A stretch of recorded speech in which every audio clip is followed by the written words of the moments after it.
ঠিক কিনা? তাহলে মুসলমান হয়ে আমরা জাহান্নামে যেতে চাই, মুসলমান হয়ে আমরা জাহান্নামে যেতে চাই, কিন্তু এরপরেও আল্লাহ তাআলার কোরআন বলছে শোনো, মুসলমান হয়েও এমন কিছু লোক আছে জাহান্নামে চলে যাবে। আজকে আলোচনার বিষয় হলো মুসলিম হয়েও কারা জাহান্নামে যাবে। আলোচনার বিষয় কি সবাইকে বলতে হবে। সবাই বলেন, হয়তো সবাই শুনেন নাই, মনে আমি আর বলছি, মুসলিম হয়েও কারা জাহান্নামী। আলোচনার বিষয় বলেন, বাড়িতে গিয়ে বলতে হবে আলোচনার বিষয় কি, মুসলিম হয়েও কারা কারা। এবার বলেন তো, আমরা মুসলমান হয়ে আমরা কি জাহান্নাম চাই না জান্নাত চাই? আরো জোরে, জান্নাত চাই না জাহান্নাম চাই? ও মুসলমানেরা শুনুন, ওই জাহান্নামটা সহ্য করা যাবে না, ওই জাহান্নামে যাবার মতো ক্ষমতা কারো নাই, কিন্তু এমন অন্যায় করি কেমন যেন মনে হয় আমরা জাহান্নামেই যেতে চাই। কথা বল না কেন? মুখে দাঁড়িয়ে আছে, জুব্বা আছে, মুখে দাঁড়িয়ে আছে, পাগড়ি আছে, আবার সুদের ব্যবসাও করি, আছে না নাই? মসজিদে আযান দেয়, এরপরেও আমি নামাজে যাই না।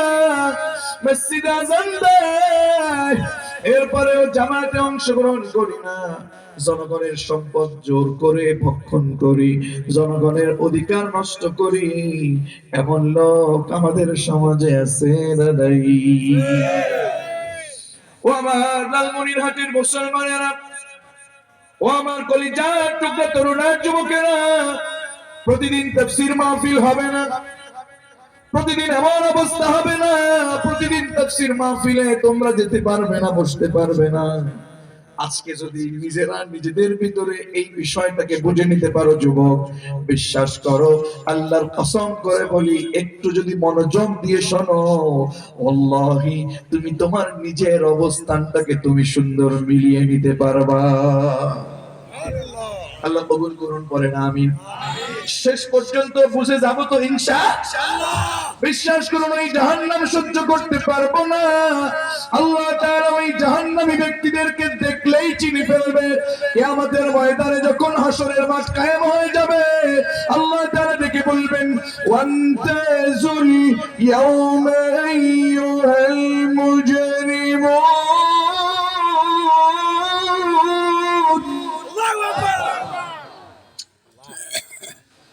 আয়াতে কারিমাটুকু পড়লে বিশ্বাস করুন নিজেকে ধরে রাখা যায় না। আল্লাহ তাআলা হাসরের মাঠ কায়েম করবে। সূরা ইয়াসিনের ভিতরে আল্লাহ তাআলা বলে দিলেন, শোনো, আখিরাতের সময় আমি আল্লাহ তাআলা আয়াত তোমাদের সামনে পড়ব।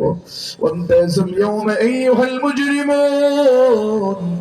শোনো, আমি বলবো কি, ও অপরাধীরা, ও অন্যায়কারীরা, ও সুদখোরেরা, ও ঘুষখোরেরা, ও মুনাফিকেরা, আজকে তোমরা অপরাধীরা আমার নেককার বান্দাদের থেকে আলাদা হয়ে যাও।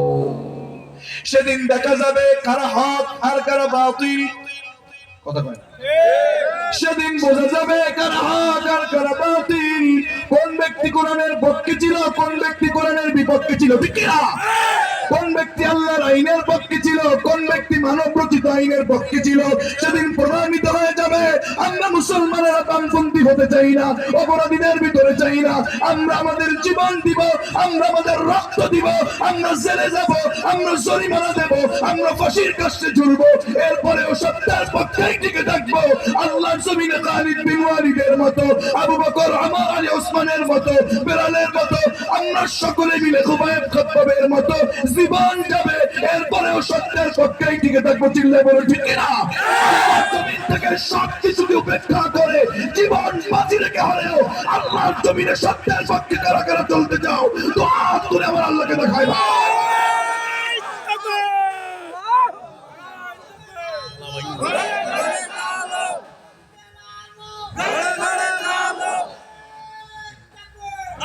আমার বন্ধুগণ, একটু ভালো করে বুঝেন, ও আমার বাবাজিরা, ও মা বোনেরা, একটু ভালো করে বোঝেন। অপরাধী যারা, একটু বোঝেন। হঠাৎ করে আমার মাথায় আয়াতে কারিমা চলে এসেছে, অপরাধীরা আলাদা হয়ে যাবে। অপরাধীরা যদি আলাদা না হয়ে যায়,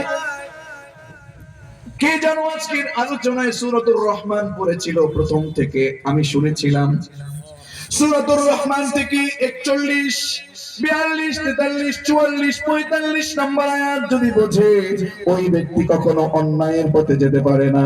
আল্লাহ তাআলার সামনে আল্লাহ তাআলা বলবেন, ইউরাফুল মুজরিমুনা বিসিমাহুম ফায়ুখাযু বিন নাওয়াসি ওয়াল আকদাম।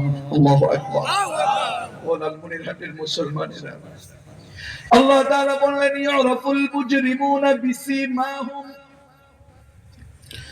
আল্লাহ তাআলা বললেন, ওই দিনই আমি আল্লাহ তাআলা কে অপরাধী, কে অন্যায়কারী, কে সুদখোর, কে ঘুষখোর, কে চাঁদাবাজ, কে দুর্নীতিবাজ, কে দুর্নীতিকারী, কে দুষ্কৃতিকারী, কে মিথ্যা মামলা দিত আমার কোরআনের কর্মীদেরকে, ওই দিন যদি ঝাপটি মেরে বসেও থাকে নেককারদের ভিতরে, কোনো সুযোগ নাই, সুযোগ নাই, সুযোগ নাই। ইয়ারাফুল মুজরিমুনা বিসিমাহুম, আমি আল্লাহ তাআলা তাদের চেহারা দেখে, তাদের মুখ দেখে, তাদের মুখমণ্ডল দেখে, তাদের মুখের অবস্থা দেখে আমি আল্লাহ তাআলা অপরাধীদেরকে আমি আল্লাহ চিনে ফেলবো। পড়েন নাউযুবিল্লাহ। বলছেন